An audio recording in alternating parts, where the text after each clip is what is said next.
It doesn't matter how successful you are or hardworking you are or how much you've achieved in life. Eventually, most people, they reach a plateau in their life. It can be a moment where you feel like you're just very comfortable, that you're not challenging yourself, and you maybe don't even have the desire to take the actions that you used to or that you really wish that you could do. Sometimes it can come from a major loss or change, like maybe breaking up in a relationship or losing a job or a business that you're working on failing, and you can feel a little bit demoralized in life. It can actually come also after success as well. Maybe you're starting to feel less challenged from the things that were once really inspiring to you, and you can just feel very comfortable in your life and not really feeling like you need to challenge yourself. So if you're feeling some of those things, or maybe you can relate to this, you might be in a plateau, and it's totally okay, and it really happens to everyone. I wanted to give you guys some of the best tips that I've used or learned from other people to try to get out of a plateau and back into that feeling of thriving and excitement for the future. So the first thing that I'd say is start small. If you're feeling like you're in a rut and you just don't feel like you want to put any additional pressure on yourself, and you're finding like, if I did set myself a challenge, I don't want to set it because then I'll fail and I'll start to be in this negative spiral and it's only going to get worse. I can totally relate to that feeling, and it can be really hard to just find something to break through. And so what I'd recommend is maybe choosing something very small. Like, what are the little wins that you can put out there and start to create some momentum in your life? So something that I might like to do is just go, okay, what would one day look like if it was a perfect day? What are the activities that I want to complete? What's the timeline that I want to do them in? I might even break down a day, half an hour by half an hour or hour by hour, to just go, how do I have one great day? How do I make sure that I leverage this day and do the things that I think are really going to be valuable for me? And then tomorrow I can go back to normal. And if that's even too hard for you, maybe just looking at doing an hour in the day. I just want to do 1 hour dedicated to something that I know is important for me. But build from there. 1 hour can become 2, 1 day can become 2 days, and eventually you could start to get in a flow. Because something that's really addictive, of course, is momentum and feeling like you are progressing towards something again, and that can get you back on track. Cut distractions. So a lot of the time when we're thinking about breaking a plateau, we might be thinking about what are the positive actions that we can add on to our life.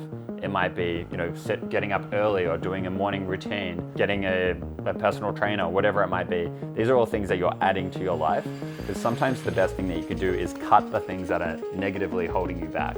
A lot of us have vices, things that we turn to when we're bored, when we're stressed, or when we're in a plateau. For some people, it might be alcohol, it might be food, it might be Netflix, it might be YouTube, it might be gaming. You can just start to burn a lot of time and money and resources towards those vices. And I get it, they're very comforting. A lot of these things have a place for you in your life anyway. But if you're like me, you might have an addictive personality where when you get into something, you get very into it, and it can be hard to break out of. So sometimes the best solution is to start to cut the things that are really not serving you. And yes, they might work for you in a balanced environment when you are in a really good state. Then when you are in a plateau, sometimes the easiest thing is to actually remove those distractions. And by creating free time and away from those distractions, you'll create boredom. And boredom can be really challenging for a lot of people to sit with, because it can be overwhelming and it can start to make you think about your life and the world, and it can be unpleasant, and we often want to fill the boredom with distractions. But boredom can actually be really powerful, because it gives our mind space to really think about what would we prefer to be doing, what are the things that are really going to serve us. And I know when I cut distractions from my life and create boredom, that boredom can lead into some of the best ideas that I have, like starting this YouTube channel, or going on a trip, or doing all these things that have really served me in my life. Realign to your vision. So another thing that I think is really important is to think about, where do you actually want to go in life? Why are you doing the things that you're doing, and where are you trying to leverage that to take yourself to?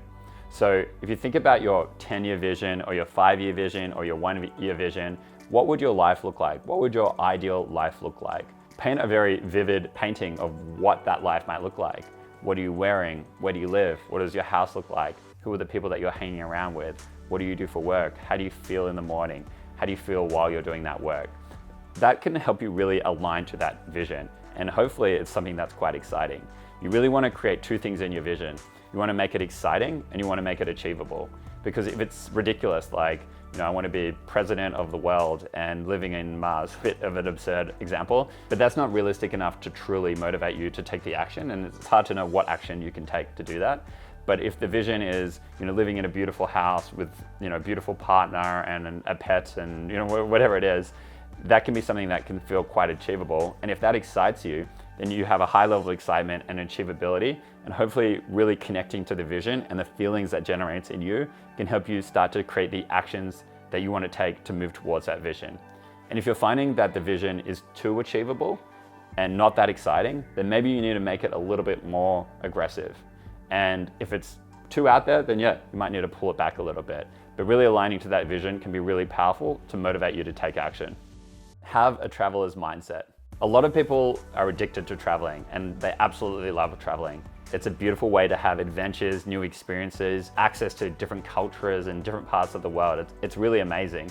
But one of the beautiful things about traveling is the traveling mindset that so many people have when they travel. When you move to a new country or city, you are there for a limited amount of time and you're there to get experiences. You are more capable of speaking to the people around you, going on adventures, leveraging your time as much as you possibly can. And you're probably not going to go to Paris for a few days and spend all of your time on Netflix. You've got a limited amount of time. You don't really know anyone. You don't have an identity and people don't know you there. So you can do and be whatever you want to be.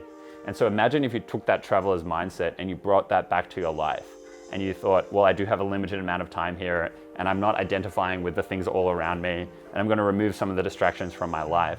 Then what would you actually be doing in your own city? Would you be going on more adventures? Would you be seeing more sights? Would you be eating out more? Would you be saying hello more to the people around you? Adopting that mindset can be really powerful to get you to start creating action in your life. And maybe a trip can actually help you inspire that mindset in yourself so that when you come back, you can take that trip and continue leveraging that. Finally, connect to those that inspire you. People say that you are the average of the 5 people that you spend the most amount of time with. That's totally been something that I've seen in my life. When I'm spending time with people that are good people, that are doing things in their life, I'm inspired to do the same in my life.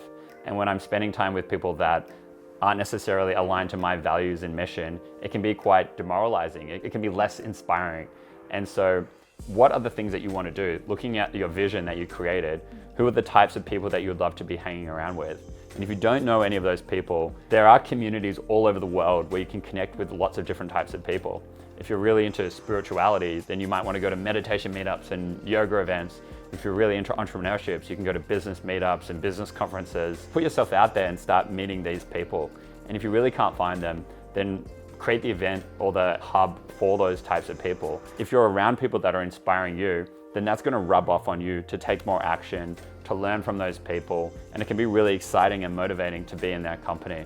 So I think that that's a great way to break a plateau and actually start creating some action in your life. So many of us are going to be on a plateau at some point in our life.